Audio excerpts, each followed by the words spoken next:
Good morning, North America. Good afternoon, Europe. And good evening to everyone joining us from India. This is US Election Watch. I'm Allister in Washington, D.C. The headlines.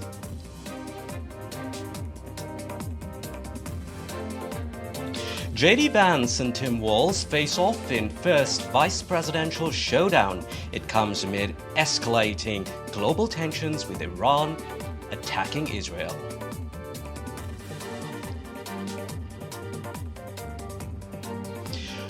A CNN instant poll says there was no clear winner in the vice presidential debate. 51% of voters believe JD Vance won, while 49% picked Tim Walz.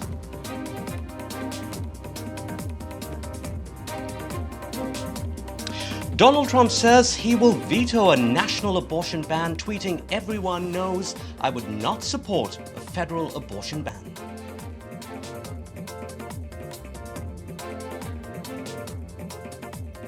Trump plays down US troop injuries in an Iran attack as headaches. Over 100 service members suffered brain injuries in the 2020 Iran strike.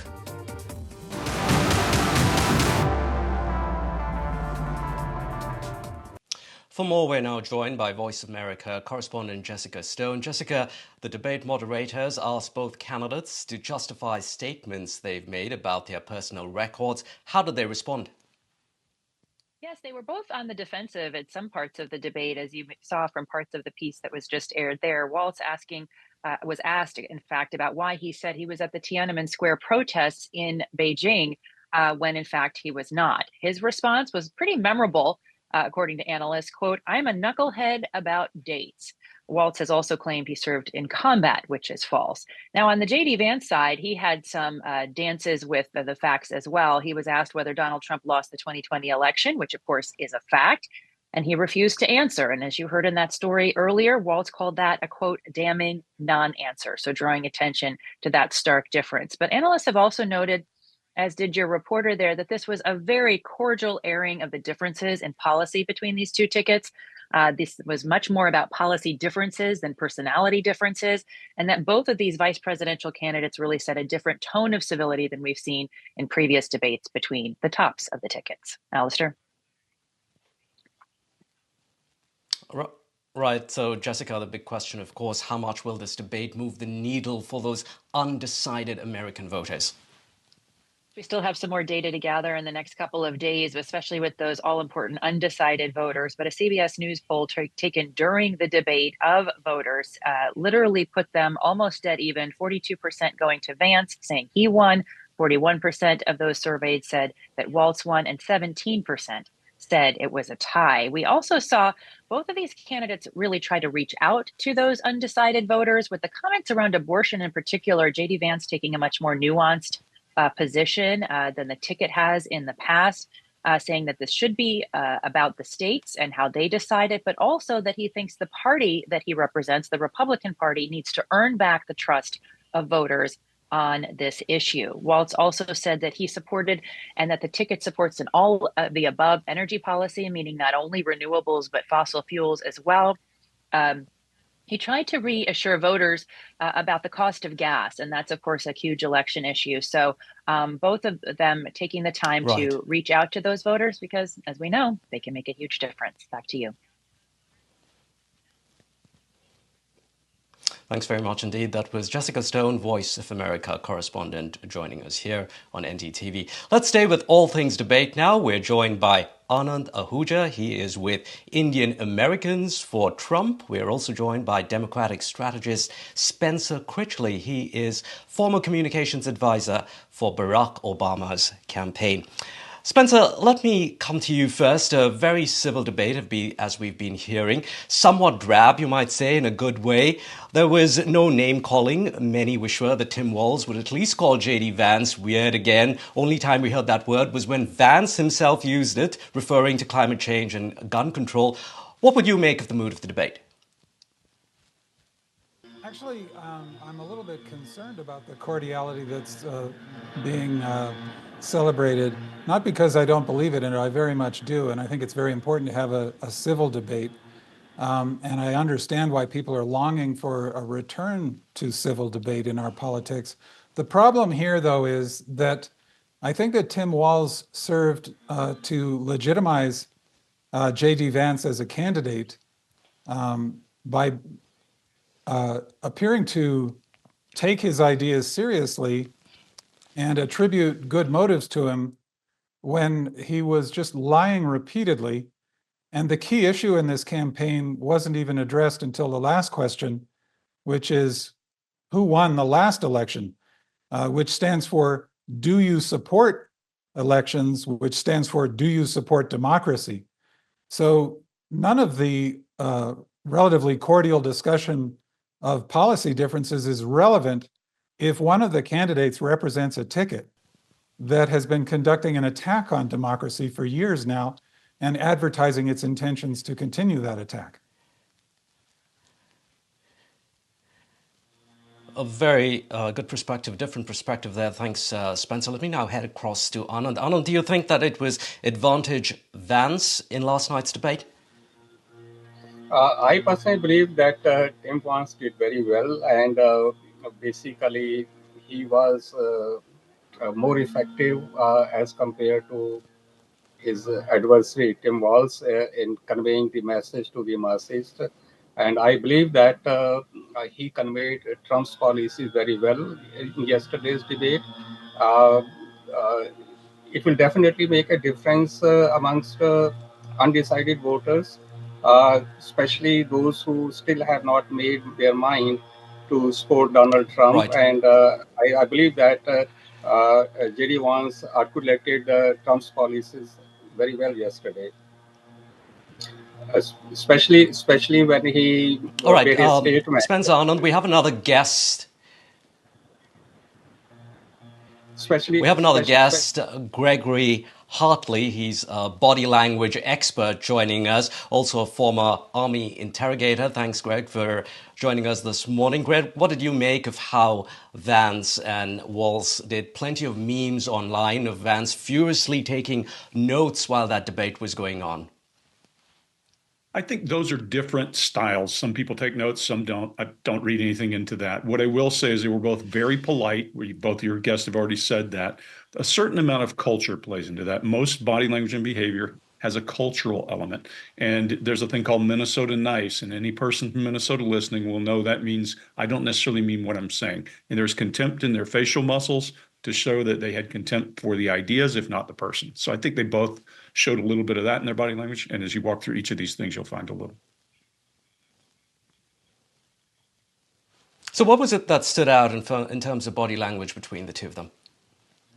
Yeah, I think that right out of the gate, Walz was showing some body language that showed he was under stress. There are really only two parts to body language. One is the autonomic nervous system responding, and the other is what we're trying to project. He came in and you could see that he was jittery. His body language was moving oddly. His speech patterns were halting and then picking up. That's fight or flight, and that's adrenaline in your system forcing you to behave a certain way. As he became more comfortable, you saw him relax a lot more. And Vance, on the other hand, seemed to be more fluid in his delivery and in his approach and less fight or flight. Spencer, I'm going to get you to pick up on that. Now, some reports saying that Walz had told Kamala Harris before she picked him as running mate that debates were really not his forte, his strong suit. He did not want to disappoint Harris, saying that she might have made the wrong choice, perhaps. Now, judging by what happened last night, do you think that Harris did make a wrong choice last night? Was a defining moment for Tim Walz and a somewhat lackluster performance? Would you agree? Oh, no, not at all. And I think that the polling results match my impression, which was that it was roughly a draw, though I would give Vance the advantage on style. My shorthand version of it is that Vance won on style and Walz won on substance and honesty. And I thought Greg's comments on the visual elements of this were spot on. Very often the impact of nonverbal communication far outweighs verbal communication. It's very rare for people to be carefully tracking the content of a debate or really almost any communication. People form impressions based on perhaps one or two facts that are asserted, but far more, it's an emotional impression largely based on nonverbal cues. And I think this is where JD Vance outperformed in the style category, because visually and in tone of voice and speech rhythms, all of that sounded very fluid and, in terms of impressions, very convincing, although it was deeply dishonest all the way through. He was effectively presenting some version of Donald Trump's policies, but it was largely fictional.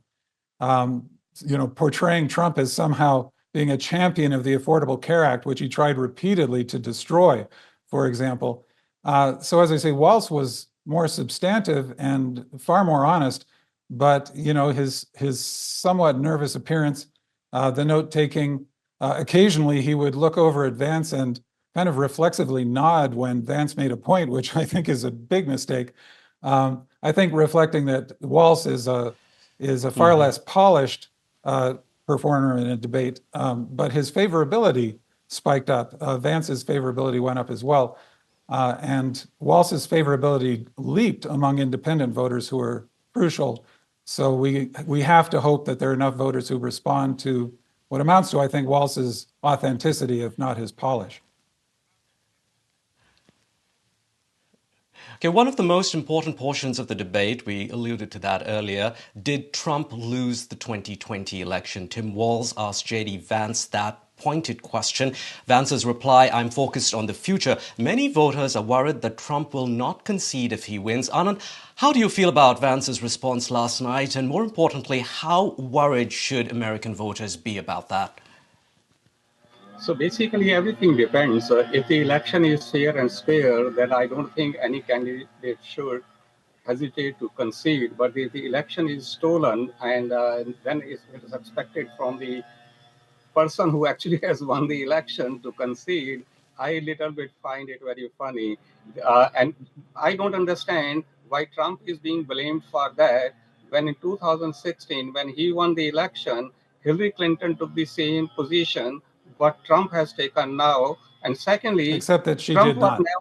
Trump was never ever accepted as president of this country by Democrats. There are two impeachments, there are Russian hoax, and all those one after the another investigation against Trump. And you tell me, at what point of time in those 4 years of Trump's presidency, Democrats accepted Trump as a president? Throughout his presidency, Hillary Clinton conceded the election. Spencer, go ahead very quickly, 30 seconds. I'm sorry, but this is just factually untrue, and it's easy for viewers to Google it and find the truth. Hillary Clinton formally conceded the election within 24 hours, and Democrats have always acknowledged that Donald Trump won that election fairly. The investigations of Donald Trump have been conducted by an independent Justice Department based on apparent and real crimes that he has committed. He's already been convicted of some of those crimes. So none of that was true. Spencer, what about two impeachment? What about those two impeachment? Illegal. All right, gentlemen, just going to pause it there for a second. Okay, both sides heard well. Greg, I know you have to go, so just a few final thoughts from you. Spencer and Anand do stay on. But Greg, what suggestions would you have for both Vance and Walz if they have to do this again? I know another debate is not happening, but if this were to happen again before November 5th. Yeah, the only thing I would say to Vance is to answer the question first instead of the end. It gets more clear for people if they hear the answer right out of the gate rather than preamble and then at the end. For Walz, I would suggest he get some coaching around delivery, around presence in front of people, and try to short circuit that fight or flight. One secret for all of you listening is curl your toes in your shoes when you feel fight or flight, because it brings your thinking brain back online and it adapts without anyone having the ability to see what you're doing. So just remember to curl your toes in your shoes. Walz, that will work for you too. All right, very quickly, all three of you, amongst the three of you, raise your hands if you think that Vance won the debate.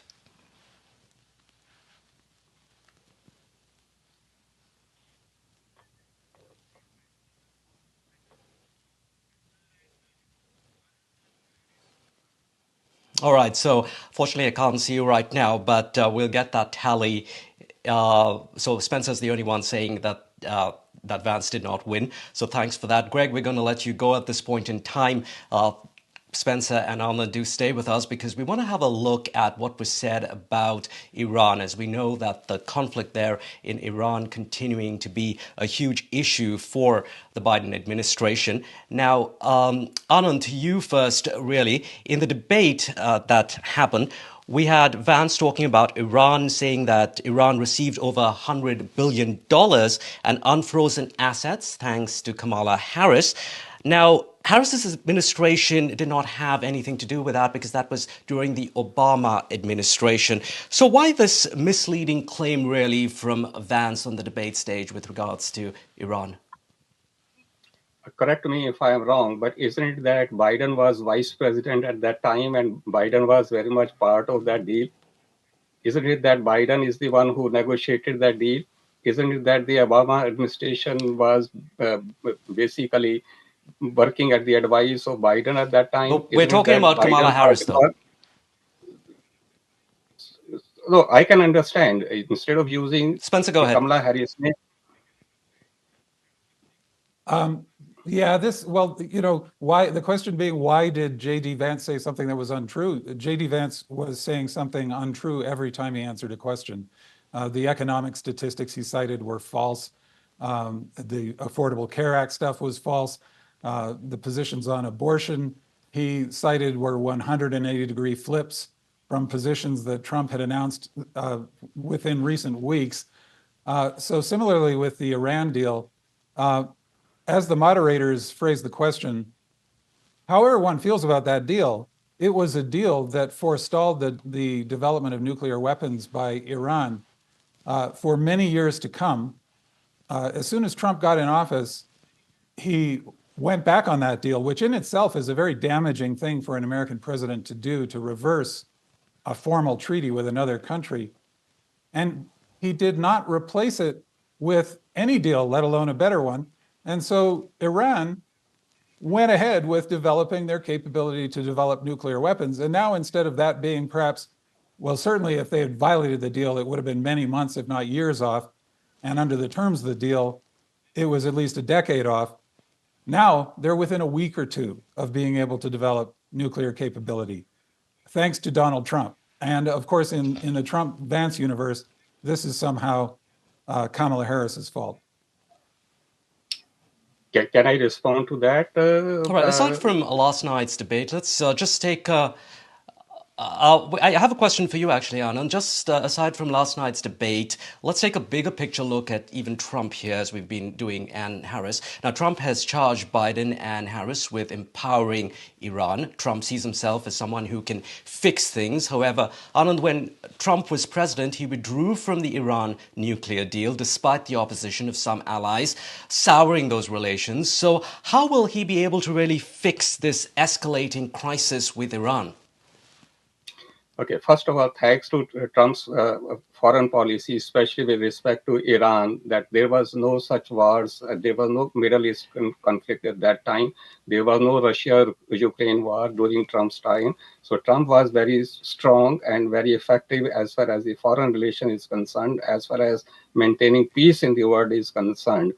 Now, because of weak administration we have in the United States today, a very weak president, a very weak vice president, and we are witnessing this mess all over the world. Iran is strong today, and coming back to that Iran deal, isn't it that fact that the money that Obama gave, $1.7 billion that was given to Iran, Iran used that money in its terrorist activities? Isn't it the fact that these are the reports of secret agency in United States today that the war Iran is conducting today all over the world is by using that money that Obama $1.7 billion released to Iran?